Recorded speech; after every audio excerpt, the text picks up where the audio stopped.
Om Sahana Vavatu Sahanao Bhunaktu Sahaviryam Karavavahi Tejasvinavaditam Astomavadishavahi. Om Shanti Shanti Shanti. Hari Om Tat Sat. May that one protect us both. May that one nourish us both. May we work conjointly together. May our study be full of vigor and efficiency. May we not unnecessarily cavil with each other. Peace, peace, peace be unto all. So good evening, and our subject for this evening is steps in spiritual life. I suppose everybody recalls either themselves when they were very small, or possibly, certainly observing other children, that walking is not instantaneous as soon as you're born. Some animals, of course, like foals, will be born to horses and will, within maybe a very short time, learn to stand on their legs and walk. But one question can arise, is there any point or is there purpose for humankind to have a very long progression in walking, in crawling, in running? We can see the various stages. Even before we consider walking, the child still has to orientate themselves. They can't see. They have to try and make out what's going on in the environment around them. And they are like a sponge absorbing new information. And then at a certain point, from the back, instinctively they know that they want to roll over. They attempt to do it on one side or the other. Before that, kicking and making sure their muscles are gaining in strength. Ready for them now to go into an all-fours position and then to walk from there. Some physiopsychology systems will call this cross-crawl. That is, with alternate arm and leg movements, you're activating the two hemispheres of the human brain and coordinating them nicely. And this is useful for visual accessing, for harmony between the neurological system of the brain. But it is also with an aim to walking upright. Anthropologists will say that the uprightness would have certain functions and purposes when we entered into the savannah in Africa. There's one great theory. There's a book called The Aquatic Ape by Elaine Morgan. She was not formally an anthropologist. And for that, she got a hard time from the professional anthropologists.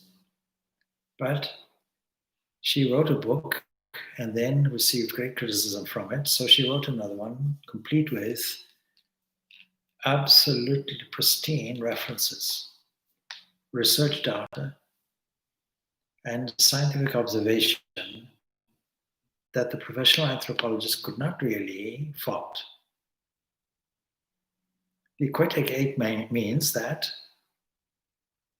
we learned to communicate, something called the FOXP2 mutation that enabled vocal speech, on the beaches of Africa, by the seashores, where we had to cooperate, and the food that we were eating would have enhanced the omega chemicals and so on necessary for rapid brain development.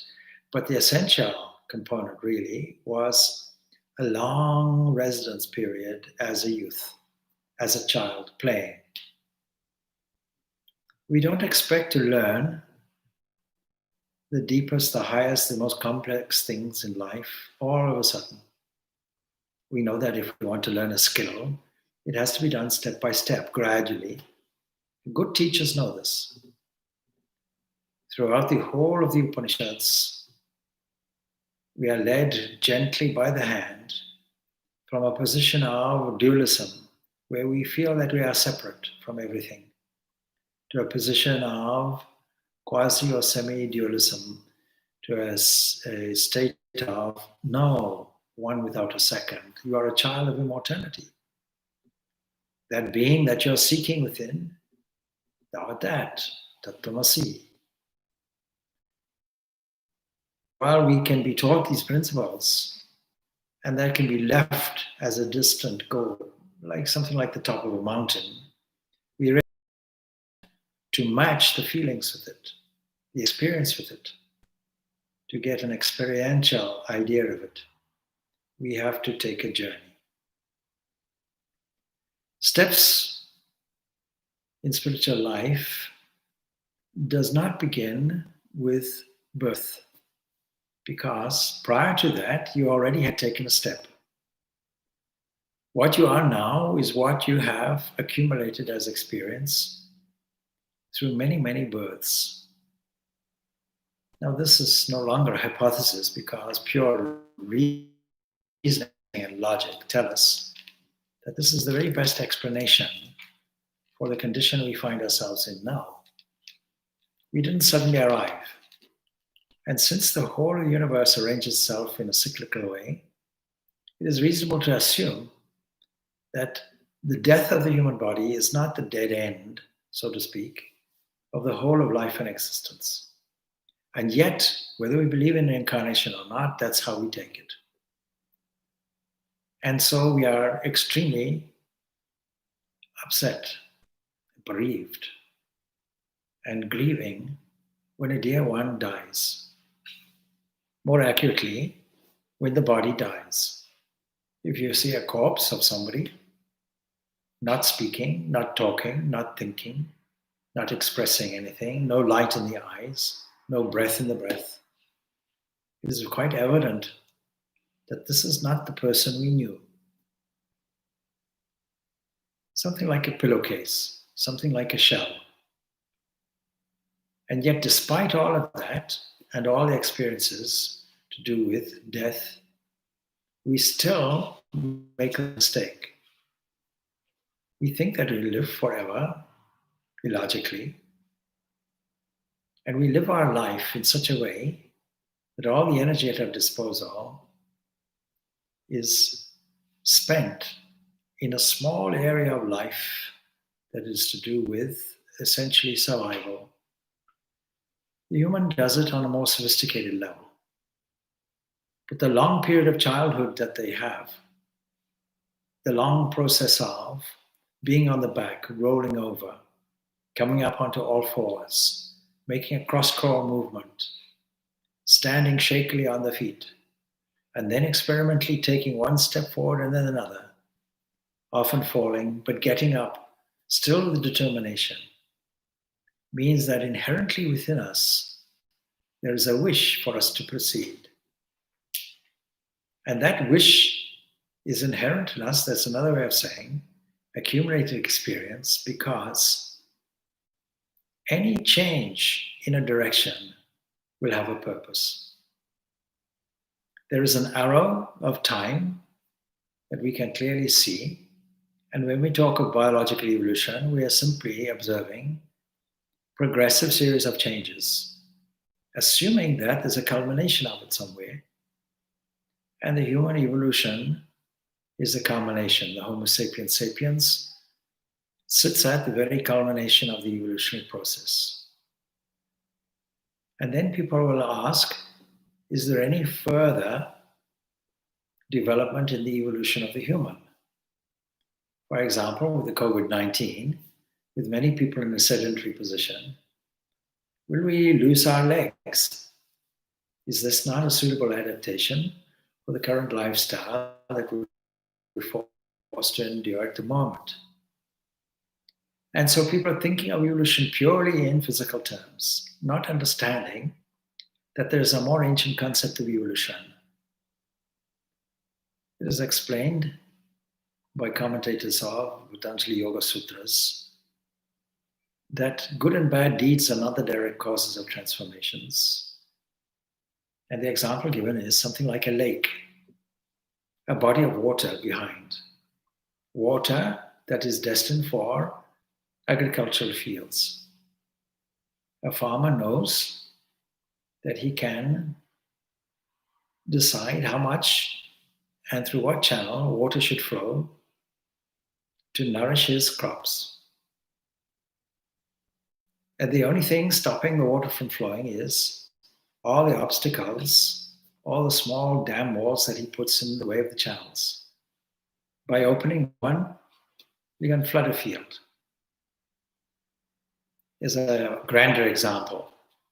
In Zimbabwe, there's something called Kariba Dam, probably the largest man-made dam in the world, largest man-made lake, filling a whole area. When they first flooded it from the Zambezi River, they had what was called Operation Noah. They managed to extract all the wild animals and rescue them and put them into higher land. So none of them drowned. This huge body of water sits behind a massive, massive wall that holds it back.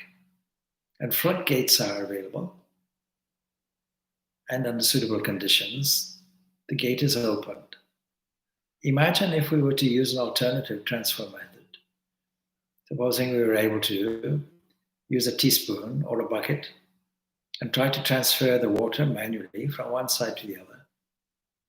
We will never end this process. We will continuously be doing it. It's much easier to open the floodgate so that when we talk about steps in spiritual life, when we use phrases such as achievement, when we use such phrases as growth, we use such phrases as progress, we have to be sure not to mix these concepts up. In many professional careers, that is the aim. How can we progress up the corporate ladder? But spiritual life is not exactly like that, although in the beginning it seems to be. In the beginning, man knowing that there is some kind of purpose, beginning with a sense of wonder that there are forces of nature all around. And in these scientifically sophisticated times, we can gaze deeper and further into the universe and capture within us a feeling of awe and wonder. Even the most hardened atheist will experience this. Some even describing it as a spiritual experience. Some kind of upliftment occurring because you saw something that was beyond the limited scope, beyond the small range, beyond the small power and capability of the human. And yet the human has developed the capability of examining it and going deeper, making man essentially an explorer. And this inherent exploration, this will to or drive toward perfection is within us. And according to the yogis, this is the driving force for all the biological evolution that is noted since Wallace's and Darwin's time. But the ancients noticed it before that. They had a different approach. They didn't think it was fighting against nature. They didn't think that it was a question of struggle, bite and fight and scratch. They saw nature as a reservoir, as a potentiality, being held back, and we having the capacity to open it up and let the floodgates open, and nature herself doing it. This natural selection, as we call it today, simply a process of opening the floodgates. Swami Vivekananda would describe it as the monkey, you see, being held back, and from this a man jumps out. From man, God jumps out. That's the highest point of our evolution. Be ye perfect as your Father in heaven, says Jesus. This perfection, this kingdom of heaven within, is ready for expression. But it requires faith. All the steps that are elucidated by great teachers makes one assumption, that already we have had a certain resolve. We understand there's a purposeful direction, and we require resolve. An example of the difficulty and struggle in formulating a firm resolve and sticking to it. That is the development of willpower enough for a steady resolve and practice, is that of St. Augustine. St. Augustine, on a daily basis, made very, very high and noble resolutions, and each day lamented that he has failed in all of them. One day he sits and opens the Christian Bible at random, and there finds from the leaf of a page a great inspiration that instantly changes his whole life. He sees, to start with, the merit in what the Kathopanishad calls walking along the path which is preferable. We're all at a crossroads. We can all decide what is preferable and what is pleasurable. Pleasurable, from a human point of view, is just a sophisticated version of the survival instinct of the crudest of animals. In Africa, there are many, many mammals that exhibit a great deal of relational consideration. The elephants in Africa, when one of them dies, they go to a place and they grieve, tears running down their face. They're well documented. There are documentaries of animals not of the same species taking compassion on orphan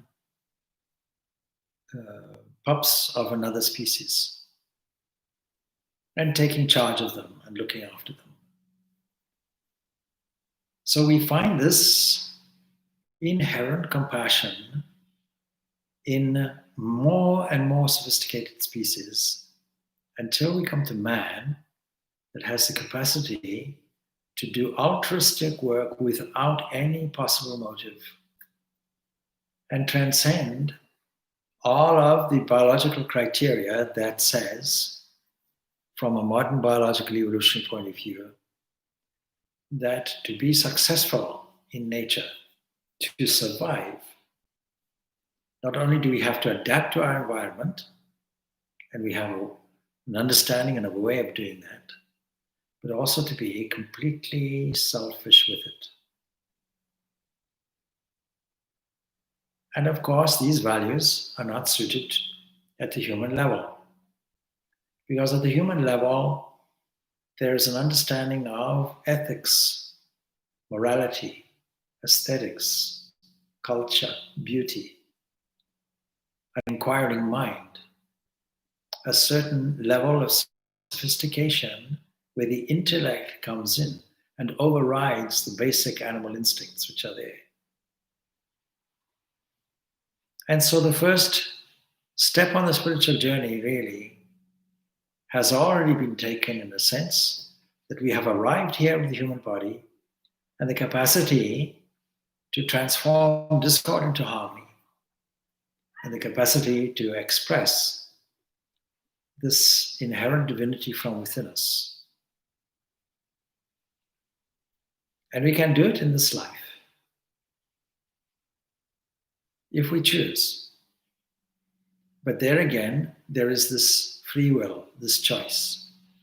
There are many debates about whether there's such a thing as free will or not, whether we live in a deterministic or indeterministic world, whether the causal law is truly overriding any free will. But I think everybody, without exception, experiences free choice. And the Kathopanishad gives us this choice between prayas and shreyas, the preferable thing and the pleasurable thing. Preferable is weighed out carefully and gives us an element of joy. But the pleasure, while initially giving us some joy, will diminish and ultimately result in pain. And the inability to distinguish between the effects of these two things makes us go against the grain of resolve.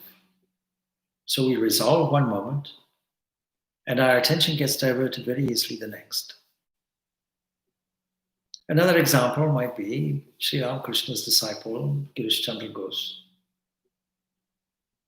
He claimed he was a sinner, but the one rescuing thing he had was faith. And in both cases, both Augustine and Girish had this one component at the end of the day. They had this thing called faith. Faith has a wide range. It can be blind faith, akin to superstition on the one end, not questioning, to unwavering conviction on the other. And where do we get this faith from? We get this faith from our observation. When we look around us carefully, we can see that this entity called nature is a supplier of all our resources, and that any problem that arises in our life, nature has a solution. We have the capacity to withdraw to a causal area, an area of quiet, an area of poise, an area of potentiality, and make a creative solution from there. And when we are asked, how did this happen? We say, it came to me, as if it came from outside. Of course, it came from inside, from the deepest recesses of the most causal aspect of a human being. Even universally, this is true. What happens on the microcosm will have to happen on the microcosm. The whole universe retracts into this state of poise, this state of laya, the state of potentiality, and emerges from there. But there is nothing that we did about it. Everywhere we look, we find free. Free, not only free choice, but also capacity to change along with it, but also the equipment to do it. That gives us almost infinite possibilities. And we can find it in the inner structure of the human cell. In the whole architectural structure of the innermost essence of a cell, we find whatever we have been, whatever we are now, whatever we will be, all our potentiality sealed up there, coiled up there, ready to uncoil and express itself. Its highest expression being absolute freedom and the realization of the absolute truth. The culmination of every step in spiritual life. But where do we begin? Now I mentioned, of course, in a sense we've already begun. But we begin as we begin in our walking life. We begin not by walking, we begin by crawling. We begin at basic steps. And the first thing is we require faith. We require faith based on all of this examination of the free supply within nature. That all the resources are exactly here. That nature is flowing as it should flowing. That we have nothing to add or take away from it. That we can afford to relinquish to some extent our personal responsibility. I say to some extent because our responsibility is this resolve. Our responsibility is to cultivate this faith. And from there on, our response is to cultivate hope or generate hope. And then to cultivate love. Before we opened this up on the YouTube, there was a question from a devotee. How can we cultivate love? And then, without waiting, commented, is it through service? And so what is the thing that acts as a catalyst in our spiritual life so that we can go from crawling to standing to walking? And that's not the end of it. It is then running. Now, all of these steps have a purpose in mind, have a direction in mind. In that same way, our own steps in spirituality will have a similar purpose and direction. Our infinite possibility is there expressed. Jiva Brahman Vyo Napro is a statement that Shankaracharya made. If you want to enter the state of yoga, says he in the Viveka Sudamani, then the first gate is control of speech and all your organs of action, because these are spiritual treasures. Now, the Bhagavad Gita gives us a clear explanation of how to cultivate the highest willpower. Because after faith, the next thing that has to be cultivated is willpower. It was St. Augustine who developed this willpower by sticking to his resolves. Because we are so easily distracted. The outer world pulls us outward. The Katha Upanishad tells us, it seems that the sense organs were designed, we're going to add like windows, so that our consciousness flows outward through them. But one intelligent person realizing that an inward pull can take place, discovered the glory. And discovering the glory is always followed inevitably by na shochati. Such a person who discovers this doesn't grieve. And all our life we are grieving. So how to change our formula? This faith in nature itself has to be included within it, faith in oneself. The Srimad Bhagavad Gita dealing with Arjuna in a state of complete distress at a spiritual low, discovers that the first step in his life and the first step in all of our life is a doubting mind, a depressed mind, a despondent emotion. And so, in a sense, jokingly, I say to some people, when they say, I'm depressed, blessed are you, for you have started your spiritual journey.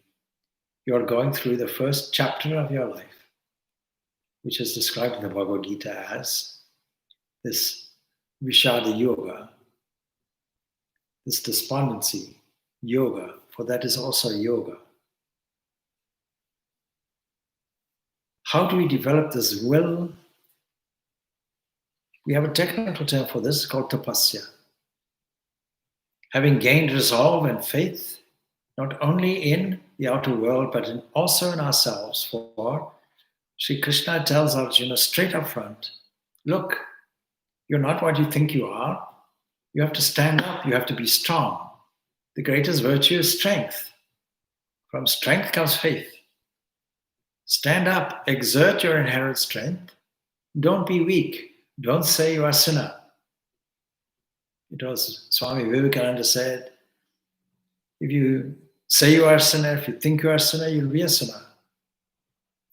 We have to reverse it. We are not weak. We are not vulnerable as we think. We just have an inherent habit of being distracted.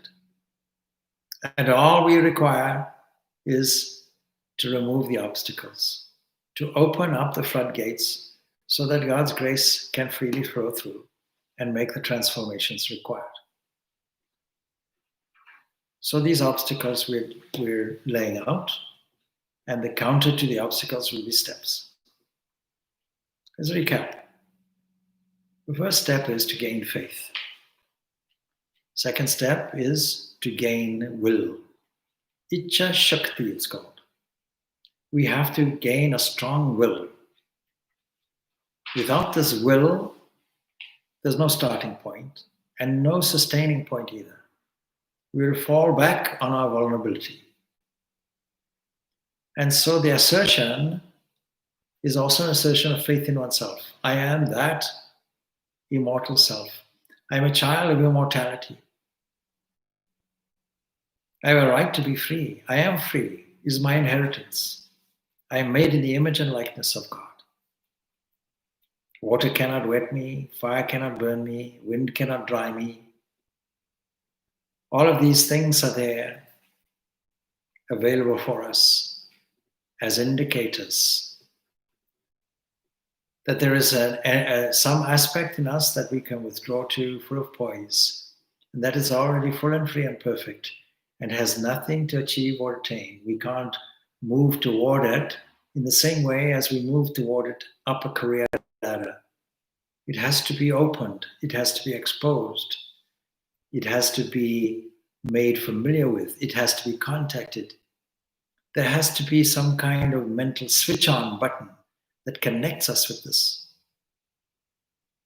And so this faith in ourselves, this faith in the world is equivalent to faith in God. Unshakable faith. What disturbs us and distracts us is going to territory that easily distracts us. We willingly go there. The Bhagavad Gita also gives us a wonderful psychological description of how this degradation can occur. Jayato viyayan pumsa sangastisas pajayati sangat samjayate kamaha kamat krodha vijayate. Brooding on sense objects, we can leave it at that. Just brooding on sense objects, visiting the territory which is danger zone. Like an alcoholic saying, it's okay, I've determined I will not drink alcohol again. I can safely go to a place where they served alcoholic drinks. No. The habit level will come up and say, only one. But one becomes 2 and 3 and 4. And so we all have some kind of addiction in this way, mild or strong, and we have to find the antidote. Some suggestion of the antidote is, if we are impatient, we have to cultivate patience. If we're angry, we have to cultivate perspective. If we are desirous of matching or living up to other people's expectations, we have to put everything in the lap of God and say, I don't care if I succeed or fail. I don't care for pain or pleasure. I don't care for any of the pairs of opposites, because I can simply allow you to flow in and through me. I can become your instrument. Most people are devotees. That is the easiest and most convenient path.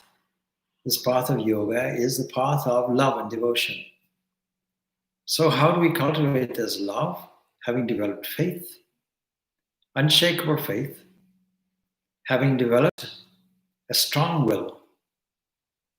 Well, again, the Bhagavad Gita will tell us about different types of austerities. Austerity means, tapasya means any kind of process or discipline that will strengthen our willpower.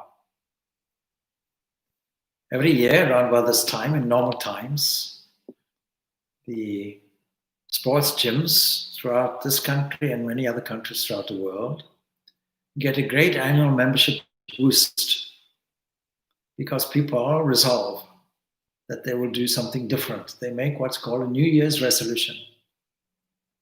But it is well known, you have to take the fees up front, because by the end of January, maybe February, maybe March, certainly the end of a quarter, statistically, 80% of those who signed up have dropped out. They lost their resolve. The enthusiasm of the new year went away. And they became lazy. Because they made certain excuses. They made exceptions. And when you make an exception, 1 or 2, 3 days, the exception becomes the rule. And then we give up. So we have to cultivate this through various disciplinary processes to strengthen the mind, strengthen the will. In doing that, we strengthen our faith. The Bhagavad Gita tells us of a threefold kind of austerity in the 17th chapter. Now, of course, the because worship in this case means worship of all the natural around us. And it equates to a sense of thankfulness. Thankfulness that our food gets digested properly without our interference. Thankfulness that we get pocket money, second after second, a flow of thought comes. Capacity to think and decide comes. We don't have to make any special application for our heart to pump. We take it for granted it'll do it. Even in the outside world, we take it for granted that the eyes will see. We take it for granted that photons will reach the eye and that they're sent as beams from the sun. We take it for granted that on waking in the morning, we will still be breathing. We take it for granted that we will have the capacity to get out of the bed, the capacity to walk, the capacity to eat, the capacity to work. All these things we take for granted.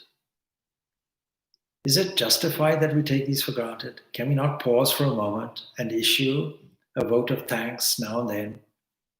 Lord, your glory. Lord, thanks. You pumped the day. You gave me pocket money second by second for thinking. You managed to repair all the cells while I was sleeping. You, while I slept, you continue to sustain this life. Surely it will evoke thankfulness. And what is the outcome of thankfulness? Something that is poured out freely to us, freely given, without any expectation of reward or even expectation of thanks. That spontaneously arises in us what we call love. A sense of appreciation to the point of overwhelming joy at its most intensity. This we call love. And coming with it, it culminates in a sense of ecstatic joy when it becomes deeper, when it becomes broader, more immense, more open. It enters into our very bones, into our very heart. It possesses us. This sense of deep thankfulness, adoration, and wonder. This equates to love. Love has no rival, says Swami Vivekananda. Love has no fear in it.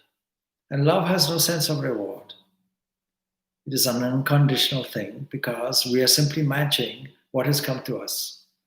We don't have to deserve the love. We don't have to behave in a certain way. And again, go back to the example of Girish Chandra Ghosh, the disciple of Sri Ramakrishna, who was notorious for his wayward ways and was loved unconditionally by Sri Ramakrishna. What a wonderful, wonderful phenomenon. And so it begins with worship as a physical thing, that we are grateful for the physical world, are grateful for the physicality of the human body. And so this is put in this way. Deva Dvija Guru Prajna, worship of the gods, the twice born, the teachers and the wise. Cleanliness, physical cleanliness, and cleanliness too. Simplicity. This is the word that stands out for me. And of course, this non-injury, ahimsa. We cannot even entertain the idea of harming some other entity in thought, word, or deed, because that will be the ever opposite of love. In short, we are cultivating love for ourselves, love for the equipment that we have, and love for the eternal giver of this, both internally and externally. And these are said to be austerity of the body. Speech is the next one. If we have to speak, if we don't have to speak, it's best to keep silent. It's not an accident that these ancient sages were also called munis, silent ones. When we have normal times, when there's no COVID, at least twice a year, we book up for a residential retreat, which is completely silent. The rule is complete silence. Phones are taken away, phones are switched off. Nobody speaks to anybody. Even at meal times, there is only sign language. If you want to pass the salt or something, it's all done by signs. When walking in the grounds of our retreat place, we not even say good morning, we just nod, maybe give a namaste or something. The silence that is experienced over 3 days enters deeply into the devotee. And within that silence and stillness, we find God. What is prayer? Prayer is the voice of God that is heard in the stillness and silence of the heart. It is listening to the word of God in this silence. That is the deepest prayer. It is not verbal. It is not speech. It is a connection of listening. And so the next thing is, if you have to speak, and at some point or other we have to speak, then words that cause no offense and which are truthful, pleasant, and beneficial, words that uplift the other person, words that are positive, reflect a positive attitude, and that becomes another step in our spiritual life. We have to have a positive outlook. That equates to faith in nature. Faith that all things are going well. As Julian of Norwich told us, all will be well, and all will be well, and all manner of things will be well. That kind of positivity. It's very difficult in this day and age with the COVID virus, where we listen to all broadcast news. There is no news that is good news. Should we avoid listening to all of this? Yes. We should avoid anything that stops or prevents our positivity, that gives us any element of doubt or fear or temptation. We have to leave it off with great resolve, with great fortitude, with great strength. And of course, we have the capacity to do it. These great teachers are not asking us to do something that we have no capacity to do. Be ye perfect as your Father in heaven, because perfection is your very nature. Regular recitation of the scriptures is also under this tapas of speech. That is, our speech is used for the noblest things, the noblest thoughts, the most joyous thoughts, and those concerned with the deepest truths, the deepest principles of reality. But better still, serenity of mind, gentleness, and silence. See how much energy we spend in downgrading people through speech, or in superficial speech about the things that come and go and pass away, what we might call trivial pursuit. Pursuing just superficial trivial things and spending our energy in this way. If you want peace of mind, says Holy Mother Sharada Devi, then do not find fault with others. And yet this is where mainly our speech is going. A waste of energy. All that energy can be reserved, conserved, to deepen our spiritual life as a step in spiritual life. And then, of course, there's a threefold practice of this all combined, because whatever practice we do in this way should not be with the understanding of, let me get some effect, let me get some fruit. This is the sattvika kind of tapasya or austerity. But other kinds of austerity are also there, laid out in the Bhagavad Gita. There is that kind of austerity with the idea of gaining recognition, praise, some recognition of status, something that will boost our sense of egoism. It's unstable and transitory, but not entirely useless, because maybe it's a good starting point. And the practice will be all the same as we have mentioned. It is only that when you put a motive in there, it becomes what we call rajasic. Tamasic, yes, it is that austerity which is practiced out of a foolish notion by means of self-torture or for the purpose of injuring another. And that is called the tamasic kind of austerity that we need to avoid. Everywhere in every religion, you'll find this hair shirt aspect, punishing yourself with this understanding, I'm worthless, I'm a sinner. I need to improve. Fasting can be good. It can also be not so good. If fasting has some kind of motive with it, I'm fasting to get something, is of an inferior type. And then if fasting is there out of self-punishment and torture, then it should be avoided completely. The same fasting is taking place, but what is the motive with which you're doing it? So in spiritual life, there is no motive at its truest, but in the beginning, it might look like that. I was watching some interesting documentary that came my way on Muslim architecture throughout the world. How much of the architecture and art in Muslim memorials, mausoleums, and mosques echo what is deemed to be the ideal paradise. Naturally, in the Arabian Peninsula, a wonderful, wonderful surprise and reward will be an oasis. Supposing there's a perpetual oasis, will that not be some kind of post-mortem paradise? And so that acts as an incentive.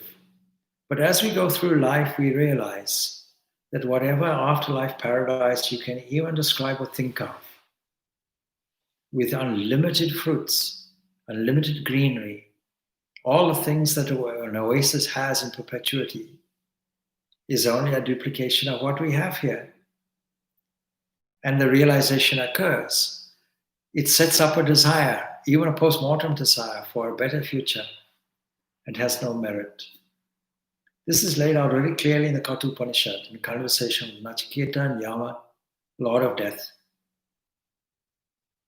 Nachiketa wants to understand what is there beyond this. How will I overcome death itself? The best teacher will be death. Don't ask that question.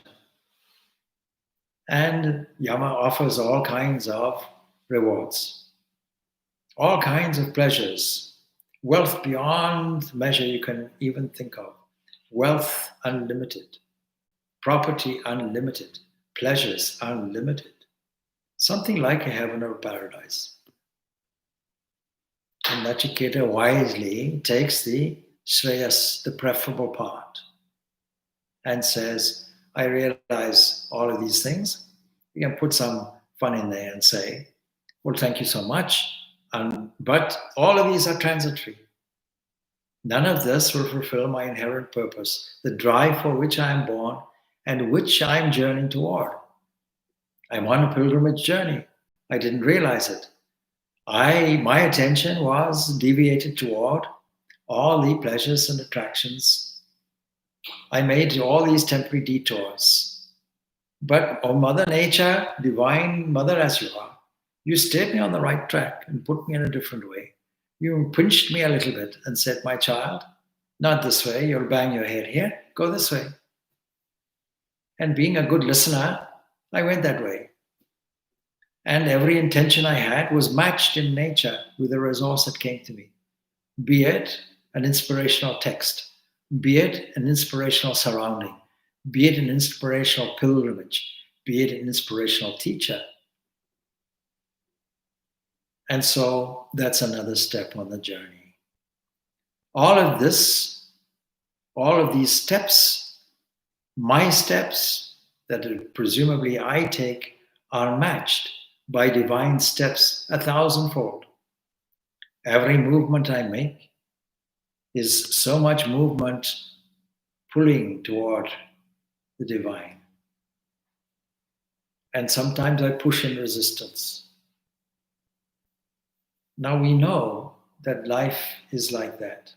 We know that in order to move somewhere, some effort has to be made. We have to overcome inertia.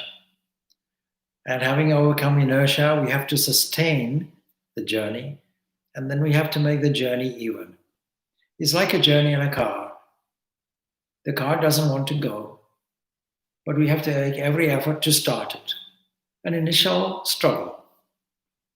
And then we sustain that. And then ultimately, the journey becomes an automatic one. The adjustment on the steering wheel is automatic. It steers off here, we steer it there. And so we have to learn to watch the mind and see what it's doing and make the necessary adjustments. The key to this, though, is laid out in Patanjali Yoga Sutras. These are steps, 8-fold steps.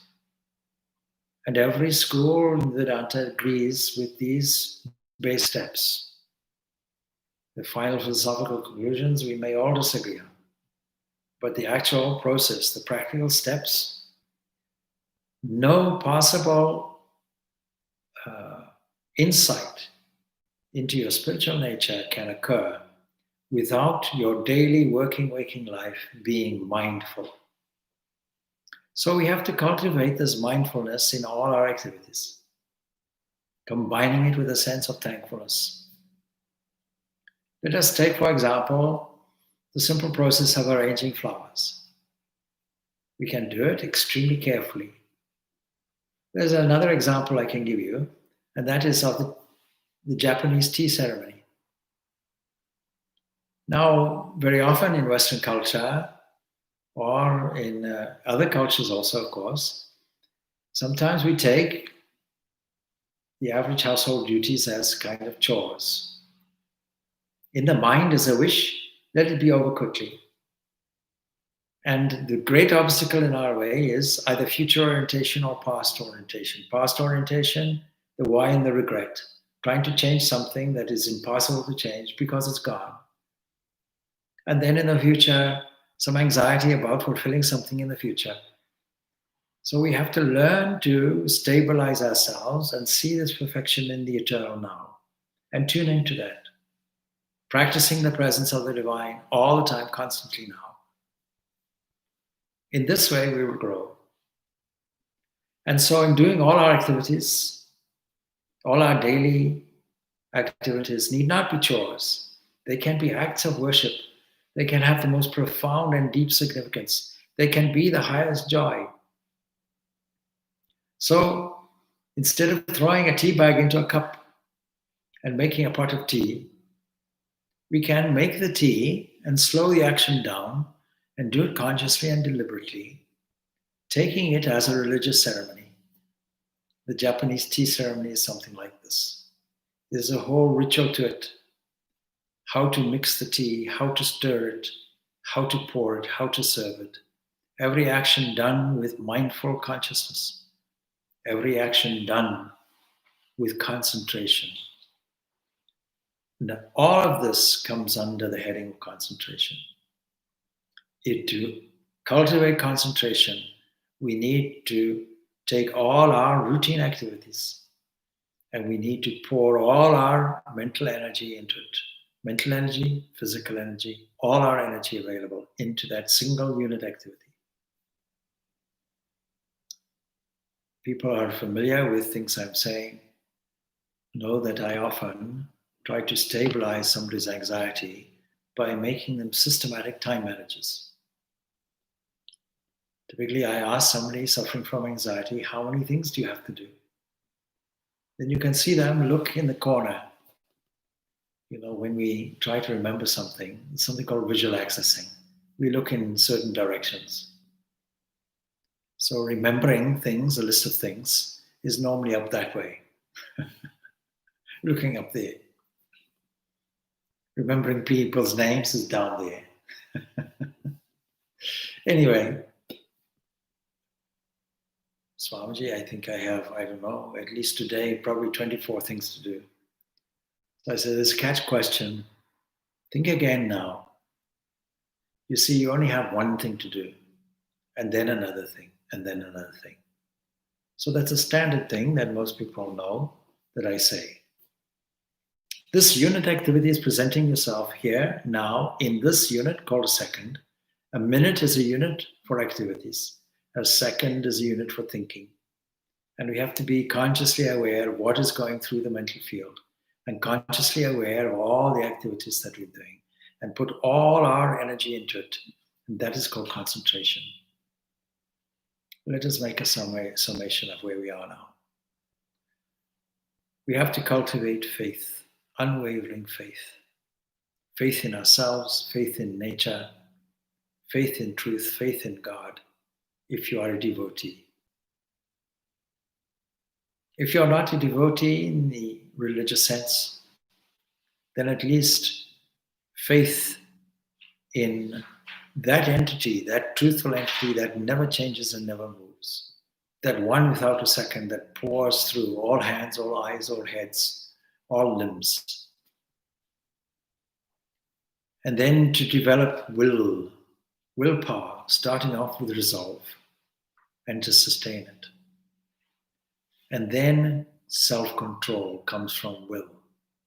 Self-control in the area of the physical, self-control in the area of speech, self-control in the area of the mind.